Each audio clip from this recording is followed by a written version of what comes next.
Captain Lee Minho stood in the command center of the Silent Dawn, watching the blue lights of Talvos Prime fade in the distance. His ship was one of thousands leaving the galaxy's core worlds, all moving in careful coordination. No alarms blared. No weapons were armed. The humans were simply leaving, and they did it so quietly that most aliens barely noticed. Minho checked his console.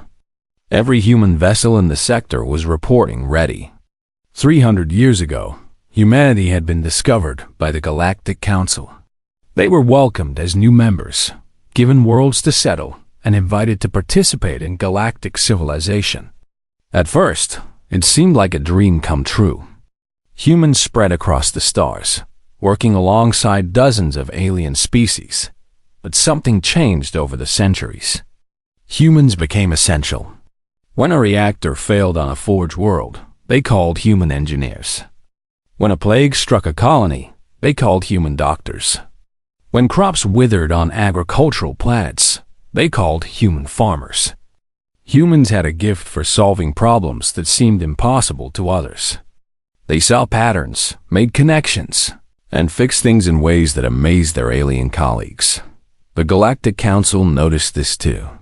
But instead of gratitude, they felt entitled. Last month, Chancellor Vec Tharn, a tall reptilian Crithian with cold yellow eyes, announced the Species Contribution Act. Every human worker would now pay 40% of their earnings directly to the council. It was called a tax, but everyone knew what it really was. The council believed humans needed them more than they needed humans, thought they were wrong. Minho remembered the emergency meeting of human colony leaders. There was no anger, no shouting. Ambassador Kim Sora, an elderly woman who had been part of the first contact team, simply said what everyone was thinking. We have given them 3 centuries of partnership. They have responded with exploitation. I propose we leave. Not in violence. Not in protest. We simply go home and build something new. The vote was unanimous. On the medical station Sanctuary 7, Dr. Park Jisoo was finishing her final shift. She stood in the pediatric ward, looking down at a small Volmathy child. The girl had been dying from a genetic disorder that Volmathy medicine could not cure. Jisoo had spent 3 weeks developing a treatment, working through the night to modify human gene therapy techniques for Volmathy biology. The child would live now. Where are you going, doctor? The child's mother asked, her 4 eyes wet with tears. Jisoo smiled gently. Home, she said. She did not explain further. She had already trained the alien medical staff as much as she could. Her personal logs contained thousands of hours of detailed notes on treatments and procedures. Whether they would understand them without her guidance was another question. She packed her belongings in a single bag. 3 centuries of accumulated medical knowledge sat in the station's databases, but knowledge and understanding were different things. The other doctors on Sanctuary 7 were skilled, but they had come to rely on human intuition, human problem-solving, human dedication. Soon they would learn what that dependence cost. On Verdania, the galaxy's largest agricultural world, human farmers were shutting down their operations. Overseer Krull Morin, a massive insectoid Hector, watched in confusion as transport ships lifted off from the farming complexes. He had received reports that humans were leaving, but he assumed it was just a few malcontents. Now he saw entire communities departing. What are they doing? He asked his assistant.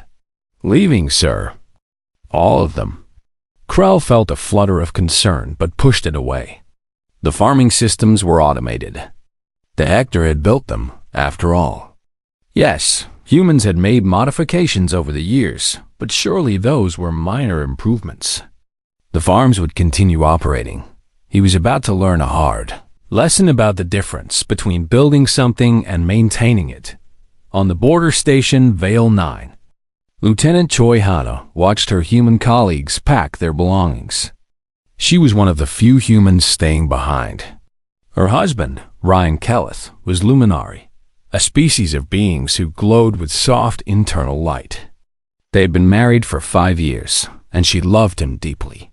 Leaving meant abandoning him, and she was not ready for that, but she saw the determination in her colleague's eyes. They were not leaving in anger.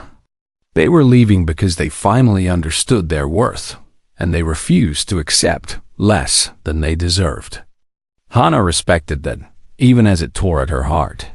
"Will you be all right?" her friend Yoon Daeho asked. He was the station's chief engineer, a quiet man who could fix anything. "I will manage," Hana said. "Someone needs to stay and help them understand how things work." Daeho nodded slowly. "The defense grid will fail within 6 months without proper maintenance. Make sure Ryan knows how to evacuate if things get bad." He handed her a data chip. "Emergency protocols. Everything I know about keeping this station running. It might buy them some time." Then he was gone, his transport lifting away into the black. Across 1,000 worlds, the exodus continued. Humans left their jobs, their homes, their lives integrated into galactic society. They took their families, their knowledge, and their skills. They left behind manuals, instructions, and databases full of information. But they took something more important, themselves. Chancellor Vec Tharn sat in his office on the Council home world, reviewing reports. Thousands of humans departing. Tens of thousands. Hundreds of thousands. His advisors assured him it was temporary. Humans were emotional, they said. They would return when they realized how much they needed galactic civilization. Vec Tharn nodded and dismissed the reports. Let them go, he thought. The galaxy had survived for millions of years before humans arrived. It would survive their tantrum. He had no idea that everything was about to fall apart. 2 months had passed as the humans began leaving. At first, the Galactic Council barely noticed. Work continued. Systems functioned. Life went on. But slowly, like cracks spreading through ice, problems began to appear. Overseer Krell Morin stood in the central control room of Verdania's main farming complex, staring at screens filled with red warning lights. The automated irrigation system had failed in Sector 7, then Sector 12. Now Sectors 18 through 24 were showing critical errors. His Hector engineers worked frantically, trying to understand what went wrong. "The base code is Hector design," one engineer reported. "But there are thousands of modifications layered on top. Human modifications. We cannot understand the logic behind them." Krell felt his mandibles click nervously. "Show me the original Hector systems. We will restore them." The engineer worked for several minutes, then looked up with distress in his compound eyes. "Sir, the original systems operated at 30% of current efficiency. If we restore them, crop yields will drop by 70%. We cannot feed the colony, let alone export to other worlds." Krell sat down heavily. Verdania fed 17 worlds. The humans had not sabotaged anything. They had simply built something so elegant, so interconnected, that removing them broke the entire system. And they had done it so gradually, so helpfully, that no one noticed until it was too late. "How long before the reserves run out?" Krell asked quietly. 6 weeks. Then the famine begins.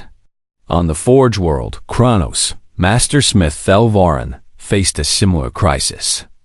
The massive fusion reactors that powered the planet's industrial core were failing one by one. The Gorvathi had built these reactors 500 years ago, massive stone and metal constructions that burned hot enough to forge starship hulls. But the humans had improved them, tweaking the magnetic containment fields, optimizing the fuel flow, increasing efficiency by incredible margins. Now those improvements were breaking down, and the Gorvathi engineers could not replicate them. Thel stood before Reactor 7, watching the temperature gauges drop. They had tried restoring the original Gorvathi settings, but the reactor now operated at barely 60% capacity. Half the forges on Kronos had already gone dark. "We need to contact the humans," his assistant said. Thal's stone-like face hardened. "The council forbids it. They say humans left of their own choice, and we should not beg them to return." "Then what do we do?" Thal had no answer. Pride was a luxury, but right now, pride was all the council had left. On Sanctuary 7, Chief Hila Marasenth had not slept in 3 days. The medical station was operating at 30% capacity. Entire wings were shut down because no one could maintain the equipment. The human doctors had not taken anything with them, but their absence was catastrophic. Mara stood in Dr. Park Jisu's old office, reading through her personal logs. Thousands of hours of notes, observations, and detailed procedures. Jisoo had been meticulous, recording everything she knew. But reading the notes and understanding them were two different things. One log entry showed Jisoo's treatment for the Volnathi child. Mara read through it 3 times, struggling to follow the logic. Jisoo had combined 4 different human gene therapy techniques, modified them for Volnathi biology, and created something entirely new. The process was documented perfectly, but it had taken Jisoo 3 weeks to develop. It would take Mara's team 3 months just to understand what Jisoo had done, let alone replicate it. And that was just one case. One patient. One treatment. Mara looked at the patient queue. 200 beings waiting for care that she could not provide. Diseases that humans had routinely cured were now death sentences. She had sent messages to the council, begging for human medical assistance. The replies were always the same. The council was handling the situation, and no contact with humans was authorized. On the border station Vale 9, Lieutenant Choi Hana watched the defense grid fail. Warning lights flashed across the security console. The station's shields were operating at reduced capacity. Weapon systems were offline. Navigation sensors were glitching. Her alien colleagues worked desperately to fix the problems, but they were overwhelmed. The station's chief of security, a Crithian named Velthorn, looked at her with barely concealed desperation. "Can you fix this?" he asked. Hannah shook her head. "I am a security officer, not an engineer. Yoon Daeho maintained these systems. I can follow his emergency protocols, but that will only delay the inevitable."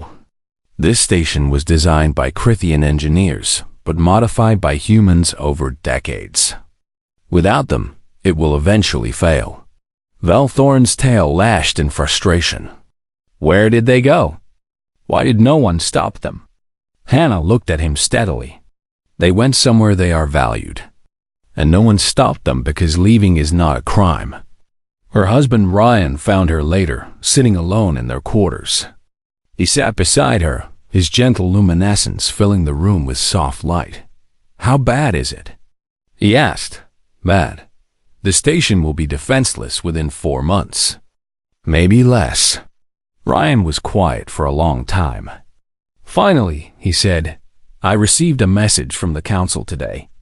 They are recalling all Luminari citizens from border stations. They believe conflict may arise as resources grow scarce." Hannah felt her heart sink. "When do you leave?" "I am not leaving," Ryan said firmly. "My place is with you. Your people need you. You are my people too." He took her hand. "Whatever happens, we face it together." Hannah wanted to believe him, but she could see the cracks spreading through the galaxy. The humans had been the glue holding everything together, and now that glue was gone. In the council chambers on the homeworld, Chancellor Vec Tharn convened an emergency session. Representatives from 36 species filled the hall, all demanding answers. Food shortages, power failures, medical crises, infrastructure collapse. The reports came from every sector of council space. "This is a temporary disruption," Vec Tharn insisted, his voice echoing through the chamber. "We are implementing solutions. We are redistributing resources. We will overcome this challenge. By doing what? Demanded a Volmathy representative. Every world that depended on human expertise is suffering. We need them back. We do not need them, Vectharn hissed. We are simply adjusting to their absence. Other species will fill the roles humans abandoned. But even as he spoke, he knew it was a lie. No other species could fill those roles. The jobs were too complex, too interconnected. Humans had not just worked in the galaxy. They had woven themselves into its very fabric, and now that fabric was unraveling. A message appeared on his private console. It was from Ambassador Kim Sora, one of the few humans still in Council space. Her message was brief. You had 3 centuries to appreciate what we gave you. You chose exploitation instead. Do not expect us to return and save you from your own arrogance. Vectharn deleted the message, his claws trembling with rage and something else he refused to name. Fear. 6 months after the humans left, galactic civilization was dying. Overseer Krell stood on the observation platform overlooking Verdania's empty fields. What had once been endless rows of golden crops was now barren dirt. The automated systems had completely failed 3 weeks ago. His engineers had managed to restore some of the original Hector farming equipment, but it operated so poorly that they could barely feed Verdania itself, let alone the 17 worlds that depended on their exports. The first transport ships arrived yesterday, carrying refugees from nearby colonies. Billions of beings faced starvation. Krell had sent desperate requests to neighboring systems for food aid, but everyone was struggling. Every human maintained farm. Every human optimized supply chain. Every human designed distribution network had collapsed at roughly the same time. Krell watched a group of Hector workers trying to manually plant seeds in Sector 4. It was pitiful, primitive work. His people had not farmed by hand in 1,000 years. Now they had no choice. He thought about the human farmers who had worked these fields, their easy smiles and endless patience. They had taught his people so much, and in return, the council had demanded they pay for the privilege of their own labor. A message came through on his communicator. It was from the planetary governor. The council is demanding we maintain our export quotas. They do not care that we are starving. What do I tell them? Krell closed his eyes. Tell them the truth. We have nothing to give. On Kronos, the forges were cold. Master Smith Thelvarin walked through the silent industrial complex, his footsteps echoing in the darkness. Only 3 of the 30 main reactors were still operating, and they ran at such reduced capacity that the planet could barely maintain life support, let alone produce the starship components that had made Kronos famous. Thel stopped at Reactor 7, the one he had watched die months ago. His team had tried everything to restore it. They studied the human modifications for weeks, attempting to understand the elegant mathematics behind the improved magnetic fields. But understanding was not enough. They lacked the human intuition that saw solutions where others saw only problems. Yesterday, a council inspector arrived and demanded to know why production had stopped. Del had shown him the cold reactors, the darkened forges, the warehouses full of half-finished starship components. The inspector accused him of sabotage, of deliberately shutting down production to make the council look bad. Thel had struck the inspector. It was the first time in his long life that he had resorted to violence. The inspector left, promising that Thel would be removed from his position. Thel did not care anymore. There was nothing left to manage. Chief Healer Mara Sent stood in the empty corridors of Sanctuary 7, listening to the silence. The medical station had once housed 3,000 staff and treated 10,000 patients daily. Now barely 300 staff remained, and most of them were preparing to evacuate. The diseases were returning. Illnesses that humans had eliminated were spreading again. Mara had watched helplessly as a Volnathi child died from the same genetic disorder that Dr. Park Jisoo had cured months earlier. Mara had Jisoo's notes. She had the treatment protocol. But she did not have Jisoo's 3 decades of experience, her deep understanding of genetic therapy, her ability to improvise when standard treatments failed. The child's mother had begged Mara to save her daughter, just as Jisoo had saved her other child. Mara tried. She truly tried. But the treatment failed, and the child died in her arms. That night, Mara made a decision. She accessed the station's long-range communications and sent an unauthorized message to the last known human colony ship coordinates. She did not beg. She did not apologize for the council. She simply said, "I want to learn. If you will teach me, I will come to you." She did not know if anyone would respond. The galaxy's communication network was failing. Network Director Sean Parkes, a crystalline Nexari whose body refracted light into rainbow patterns, stood in the central hub watching error reports flood his screens. Entire sectors were going dark. Messages took days to transmit when they should take seconds.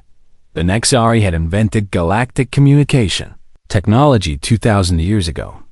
But humans had improved it so dramatically that the original inventors could barely understand their own creation anymore. Humans had added compression algorithms, error correction protocols, and routing optimizations that increased network efficiency by orders of magnitude. Sean had teams of Nexari engineers working around the clock to maintain the system. But every fix created 3 new problems. The network was collapsing, and with it, the last thread holding galactic civilization together. On Veil 9, Lieutenant Toihana received an encrypted message. She recognized the signature immediately. Captain Lee Minho. Her hand shook as she opened it. "Hana, we have settled beyond the galactic rim, in regions the Council deemed uninhabitable. We have built homes on 12 worlds so far. The work is hard, but we are free. We are building something new, something better. The door is open to anyone who comes in peace, even aliens, especially those married to stubborn human security officers who refuse to abandon their posts." Hana read the message 3 times, then looked at the coordinates. They were far beyond Council space, in an area that galactic surveys had marked as too dangerous for colonization. But humans had never listened much to what others said was impossible. She found Ryan in their quarters, reading reports about the deteriorating situation in Luminary space. His people were withdrawing from the galactic community, retreating to their home worlds to weather the crisis. "I received a message," Hana said quietly. "From the humans?" Ryan looked up, his internal light flickering with concern. "They have settled new worlds. They are offering sanctuary to anyone who wants to join them, including aliens. Will you go?" Ryan asked. Hannah sat beside him. "I do not know. This station will fail soon. The defense grid is already compromised. But leaving means asking you to abandon your people, your culture, everything you know." Ryan took her hands in his. "My people are retreating into isolation and fear. They blame the humans for leaving, but they do not ask why the humans left. I am tired of serving a government that learned nothing from this disaster. You would come with me? To human space?" "I would follow you anywhere," Ryan said simply. "Besides, someone needs to be the first alien to prove that humans are willing to share their new beginning. It might as well be me." Hannah felt tears in her eyes. She pulled up the message and sent a reply, "Two coming. Human and Luminary. Will arrive within the month." In the council chambers, Chancellor Vec Tharn faced a room of angry representatives. Half the seats were empty. Many species had withdrawn from the council entirely, choosing to focus on their own survival. 17 worlds are in famine. A Volnathi representative shouted. The medical crisis has killed millions. Industrial production has collapsed. And you sit here telling us to be patient? Vectharn slammed his claws on the podium. What would you have me do? Beg the humans to return? Admit that we cannot survive without them. Yes! Multiple voices shout back. Vectharn felt his pride cracking. 300 years ago, the Council had been the pinnacle of galactic civilization. Now they were begging for help from the species they had tried to tax into submission. Summon Ambassador Kim Sora, he said finally. We will negotiate. But even as he gave the order, Vectharn knew it was too late. The damage was done. The galaxy would never be the same. 1 year after the Exodus, the Galactic Council chambers were half empty. Ambassador Kim Sora walked through the corridor she had known for 50 years, watching the decay. Broken lights flickered overhead. Climate control systems malfunctioned, making some sections too hot and others freezing cold. Even the Council's own headquarters was falling apart. Sora was 83 years old now. She had been part of the first contact team that met the Council 3 centuries ago. She had watched humanity integrate into galactic society with hope and optimism. She had also watched that optimism slowly die as the Council's demands grew more unreasonable. She was the last human ambassador remaining in Council space. And today would be her final day. Chancellor Vectharn waited for her in his office. The once proud Krithian leader looked terrible. His scales had lost their luster. His eyes were sunken. The arrogance that had defined him was gone, replaced by something that looked like desperation. Ambassador Sora, he said, his voice hoarse. Thank you for coming. Sora sat down without being invited. You summoned me, Chancellor. Make it quick. I have a transport to catch. Vectharn flinched at her tone. I want to know where the humans went. I want to negotiate their return. No. The single word hung in the air like a knife. Vectharn's claws scraped against his desk. You do not understand the severity of the situation. 17 worlds have collapsed into civil war over resources. The galactic economy has contracted by 60%. Our military fleet is grounded because we have no one to maintain it. Millions are dead. Billions more will die if this continues. Sora leaned forward. You had 300 years of partnership, Chancellor. 300 years where humans fixed your problems, healed your sick, fed your hungry, and built your infrastructure. We did not ask for power. We did not demand special treatment. We simply wanted to be treated fairly as equals.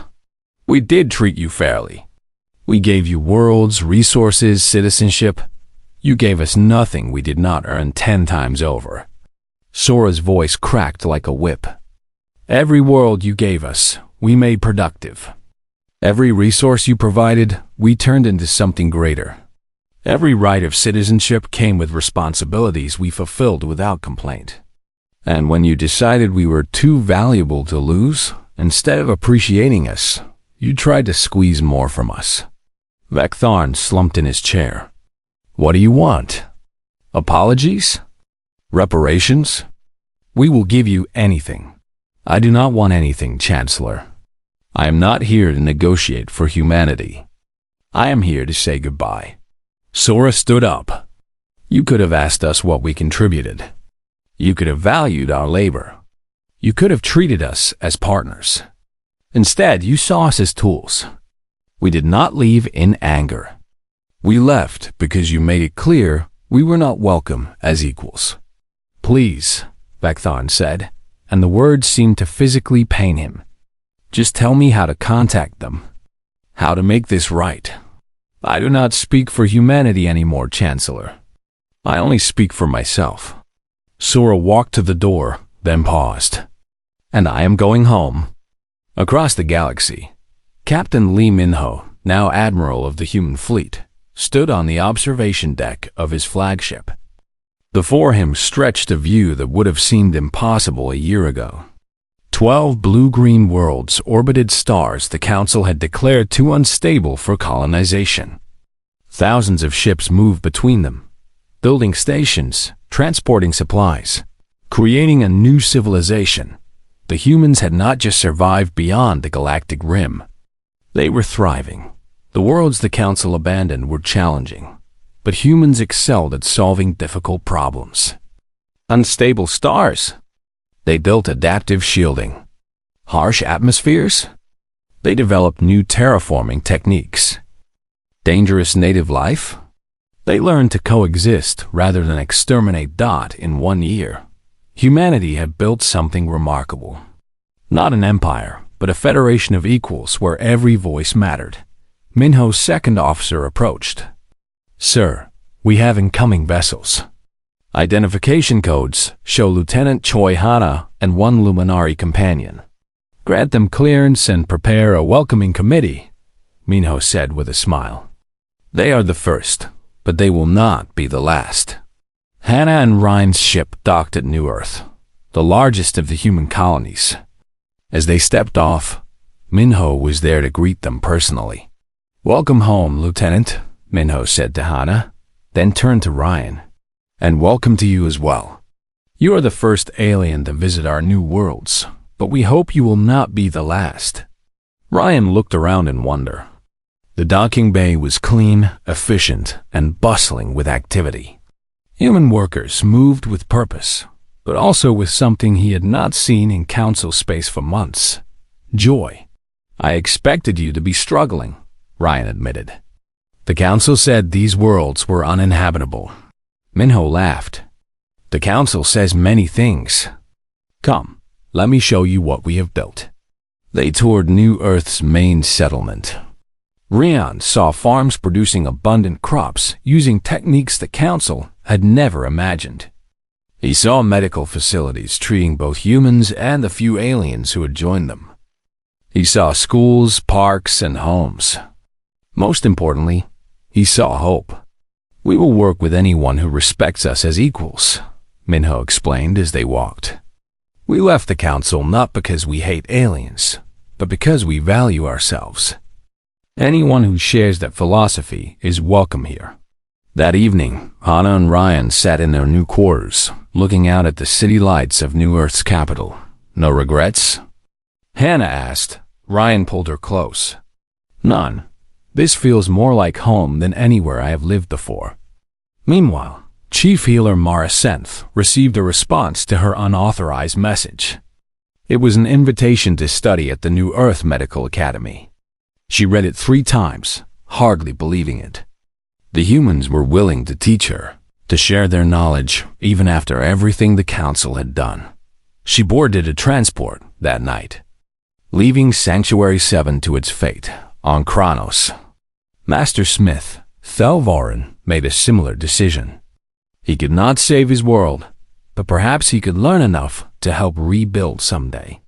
He sent a message to the human colonies, asking for asylum and the chance to study their engineering techniques. The response came within hours. "Come, we remember those who valued our work, even when your leaders did not." Across the galaxy, the trickle of refugees became a stream. Not all were human. Some were aliens who had worked alongside humans, who had learned to respect them, who saw the future more clearly than their governments thought. In the Council chambers, a new leader was chosen. High Arbiter Nel Soren, a luminary known for wisdom rather than pride, took Vectharn's place. The former Chancellor had been deposed by his own people and exiled in disgrace. Now, Soren's first act was to assemble a diplomatic mission, not to demand humanity's return, but to apologize and request an alliance. It was an unprecedented move, one that many Council members opposed. But Nel Soren had watched the galaxy crumble, and she knew that pride was a luxury they could no longer afford. She chose her envoys carefully. Ryan Kelleth, the first alien to be accepted into human space, would lead the mission. Mara Senth, now studying at the Human Medical Academy, would join him. Together, they would represent not the Council that failed, But the future that might be possible. As they prepared for their journey, Nelson gave them final instructions. Do not make demands. Do not make promises we cannot keep. Simply tell them the truth. We were wrong, and we are ready to do better. The mission departed for human space, carrying the hope of a broken galaxy. 5 years after the Exodus, the galaxy was unrecognizable. The Galactic Council still existed, but its power was broken. Many species had withdrawn entirely, focusing on their own survival. Some regions had regressed to pre-industrial technology levels. Others clung to existence through cooperation and hard work, slowly learning the lessons humanity had taught by their absence. But in the outer rim, beyond the edge of Council space, something new was growing. The diplomatic mission from the Council approached New Earth with a mixture of hope and fear. High Arbiter Nelson had chosen her envoys well. Ryan Kelleth had spent 3 years living among humans, earning their trust and learning their ways. Chief Healer Mara Sent had studied at their medical academy, humbling herself to become a student again at her age. Now they returned, not as Council representatives, but as bridges between two civilizations. Admiral Lee Minho greeted them in the reception hall of New Earth's government center. Beside him stood Ambassador Kim Sora, who had come out of retirement one final time for this moment. Welcome, Minho said formally. You requested an audience to discuss diplomatic relations between the Human Federation and the Galactic Council. Ryan stepped forward. We did. But first, we must say something that should have been said 5 years ago. He bowed deeply, a gesture of profound respect in Luminari culture. We are sorry. The Council was wrong. We exploited your labor, dismissed your value, and treated you as tools rather than partners. No apology can undo the harm done, but we offer it nonetheless. Mara Senth bowed as well. I came to your medical academy expecting to be turned away. Instead, you taught me everything I asked to learn. You showed me that true strength lies not in hoarding knowledge, but in sharing it. I am ashamed that my people did not see this sooner. Sora watched the two aliens with keen eyes. She had seen many council representatives over the decades, but never ones who displayed such genuine humility. Your words are appreciated, she said. But words are not enough. What does the Council offer beyond apologies? Ryan straightened. High Arbiter Nelson sends terms for a new alliance. Full sovereignty for all human worlds. Equal representation in a reformed galactic government. Reparations for the labor extracted under exploitative conditions. And most importantly, a guarantee of partnership, not servitude. The room fell silent. These were not requests. They were demands, presented as humbly as possible, but demands nonetheless. 5 years ago, the Council would have laughed at such terms. Now, they were the price of survival. Minho exchanged glances with Sora. You understand that we do not need the Council, he said carefully. We have built a civilization here. We are self-sufficient. We could choose to remain isolated and leave the galaxy to its fate. We know, Mara said quietly. That is why we hope you will not. Sora stepped forward. The Council sent you because you understand what they lost. Tell me, has the Council truly changed, or is this simply desperation? Mara considered the question seriously. Both, perhaps. Nelson is different from Vecthon. She understands that the old ways led to disaster. But changing an entire civilization's mindset takes more than one leader. Many in the Council still resent you for leaving. They see your success as their failure. They are right, Minho said bluntly. Their failure created our success. We did not want to leave. We wanted to be valued. They forced us to choose between dignity and comfort, and we chose dignity. Ryan spoke up. The galaxy is fragmenting. Without some form of unity, we will descend into chaos. Not the Council's old unity, built on hierarchy and exploitation, but something new. A true federation where all voices matter equally. The humans built something like this here. We want to learn from it. The negotiations lasted 3 days. The humans were not cruel, but they were firm. They had learned their worth the hard way and would not accept less than equality again. In the end, terms were agreed upon. The Galactic Council would be reformed as the Galactic Federation. Every species would have equal representation. Human worlds would have complete autonomy. Reparations would be paid not in currency, but in technology transfers and resource sharing that benefited all members equally. Most importantly, any species could leave the Federation at any time for any reason. Membership would be a choice, not an obligation. This is not the restoration of the old order, Sora warned as they signed the agreement. This is something entirely new. If the Council species cannot accept genuine equality, this will fail. Then, we will make sure they accept it. Now Soren replied through the communication link. The Luminary leader had aged visibly in 5 years, but her voice was steady. We have seen what failure looks like. We will not repeat it. Dr. Park Jizu stood at the front of her classroom in the New Earth Medical Academy. Before her sat 30 students, both human and alien. Among them was a young Volmathi woman named Sarah, the younger sister of the child Jisu had saved on Sanctuary 7 5 years ago. Medicine is not about knowledge alone, Jisu told her students. It is about compassion, creativity, and the courage to try when others say something is impossible. My people survived in this galaxy because we never accepted impossible as an answer. Sarah raised her hand. Teacher, my sister lived because you refused to give up on her. Now I want to learn to do the same for others. But I am afraid I will never be as skilled as you. Jizu smiled. 5 years ago, I was afraid that leaving Sanctuary 7 meant abandoning my patients. But I learned that sometimes you must walk away from broken systems to build better ones. You do not need to be as skilled as me, Sarah. You need to be better than me. That is how we grow. The class continued, a small example of what the new galaxy could become.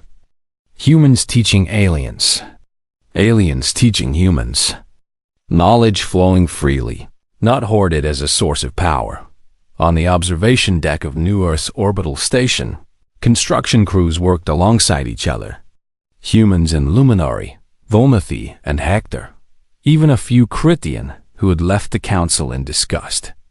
They were building the first joint research station of the new Federation. A symbol of cooperation rather than exploitation. Lieutenant Choi Hanna, now captain of the station's security force, watched the work with satisfaction. Beside her, Ryan coordinated the Luminary work crews with practiced efficiency. Do you think it will last? Hanna asked. This new Federation? Ryan considered the question. I think it has a chance. The old Council was built on the assumption that some species were superior to others. This Federation is built on the recognition that we all have value. Whether it lasts depends on whether we remember that lesson. Far below on New Earth's surface, Admiral Minho walked through a park with Ambassador Sora. She was 93 now, frail but still sharp. You stayed behind when everyone else left, Minho said. Why? Sora watched children playing, both human and alien, laughing together without a care for species differences. Someone needed to be the voice that said, "We told you so." But more importantly, someone needed to be there when they were finally ready to listen. And now? Your work is done. Sora smiled. Now I rest. The galaxy has a second chance. Whether they take it or waste it is no longer my concern. She paused, looking up at the station under construction in orbit. We did not leave to punish them, you know? We left to remind them and ourselves of our worth. Now we build something better. Together, but as equals. Above the planet, human and alien ships worked side by side. The construction continued, piece by piece, building a future that 5 years ago had seemed impossible. The galaxy had learned its lesson the hard way. Humanity was not essential because they were superior. They were essential because they saw value in themselves and refused to accept less. And now, finally, the galaxy saw a in the new Earth Government Center. The first meeting of the reformed Galactic Federation was called to order. Representatives from 40 species sat in a circle, no one above the others. Human, Luminari, Volmathi, Hector, and more, all equal voices in a new experiment. High Arbiter Nelsorn spoke first. We gather not as rulers and subjects, but as partners. The old council failed because it forgot this simple truth. Civilization is built not by those who command, but by those who contribute. Let us never forget again. The Assembly voted to adopt the Human Federation's charter as the foundation for the new Galactic Federation. It was not perfect, but it was a start. As the meeting concluded, Minho stood on the observation deck one final time, watching the galaxy he had left behind begin to heal.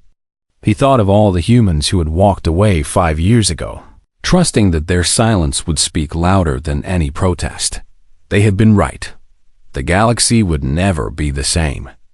But perhaps with time and effort, it could be something better. The humans had left in silence.